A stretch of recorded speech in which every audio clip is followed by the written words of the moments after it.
হাসিনার ফাঁসির রায় আদেশ হয়ে গেছে। এখন ভারত থেকে শেখ হাসিনাকে ফিরিয়ে আনার জন্য ডক্টর ইউনূসের চিঠি মোদির কাছে। বিস্তারিত দেখতে সর্বোচ্চ শেয়ার করুন। শেখ হাসিনার মৃত্যুদণ্ডই দিল ইউনূসের ট্রাইব্যুনাল। গণহত্যায় হাসিনার মৃত্যুদণ্ড, কোর্টে দোষী হাসিনা। বাংলাদেশ বারবার শেখ হাসিনাকে চেয়েছে, ভারত কোনো মন্তব্য করেনি, ভারত বারবার এড়িয়ে।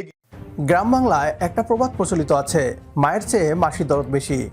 ছাত্র জনতার গণ অভ্যুত্থানে স্বৈরাচার শেখ হাসিনার পতন হয়। জুলাই গণ অভ্যুত্থানে হাজার হাজার ছাত্র জনতার গণহত্যার অভিযোগে শেখ হাসিনাকে সর্বোচ্চ শাস্তি মৃত্যুদণ্ড দেয় আন্তর্জাতিক অপরাধ ট্রাইব্যুনাল। শেখ হাসিনার মৃত্যুদণ্ডের রায়ের পর ভারতের মায়াকান্না শুরু হয়েছে। যতটা না আওয়ামী লীগের নেতাকর্মীরা হতাশগ্রস্ত, তার চেয়েও বেশি কষ্ট পাচ্ছে ভারতীয়রা। এরই মধ্যে শেখ হাসিনাকে ফেরত চেয়েছে বাংলাদেশ সরকার। সাজাপ্রাপ্ত আসামি শেখ হাসিনাকে ফিরিয়ে নিয়ে মৃত্যুদণ্ড কার্যকর করতে চায় বাংলাদেশ। এ নিয়ে কি বলছে ভারতীয় পশ্চিমবাংলার মিডিয়া, আসুন তা দেখি। এই মুহূর্তে সবচেয়ে বড় খবর, গণহত্যায় হাসিনার মৃত্যুদণ্ড, কোর্টে দোষী হাসিনা।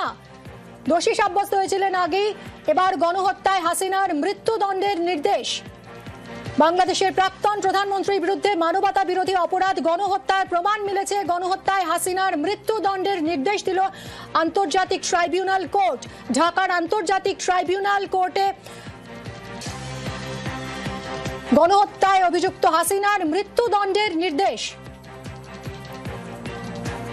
ইউনূসের কোর্টে দোষী হাসিনা। বাংলাদেশের প্রাক্তন প্রধানমন্ত্রীর বিরুদ্ধে মানবতা বিরোধী অপরাধ গণহত্যার প্রমাণ।